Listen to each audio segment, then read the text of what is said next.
What was, I guess, the toughest of you to see back then from that 30 for 30? What was the toughest moment for you to see back about the times of your Well, your I life? think I look at it how much I've changed, and the '97 with losing my wife and things weren't going right, coming out of Betty Ford or in Betty Ford or whatever. Thomas Henderson, Donnie talking me out of driving the car off the cliff, and I look at how much I am so grateful that my kids are healthy and that I stayed around to raise them, and especially little John. I've had custody of him since he was 7, and just to see my kids grow. And Thomas Henderson was amazing that night. Hollywood Henderson. From the Cowboys. Yeah.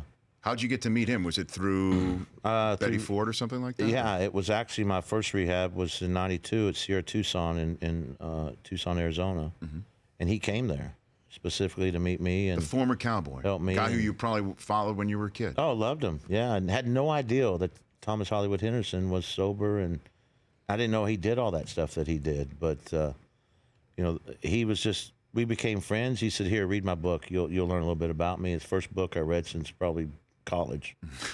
But it inspired me. He inspired me, and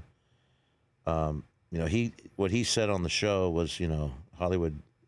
You think ISIS is tough? Hollywood back on crack you wouldn't have to worry about ISIS, But he's been a great friend, and he does a lot of speeches and stuff. So, it's cool that an athlete, not that he had to go through what he had to go through, but all the people he's helped, not just other people, but athletes. He'd be somebody that, with substance abuse and stuff like that. I mean, NFL should hire him to do speeches and take these young players under his wing because he'd do it. The Rich Eisen Show, weekdays at noon Eastern on Audience.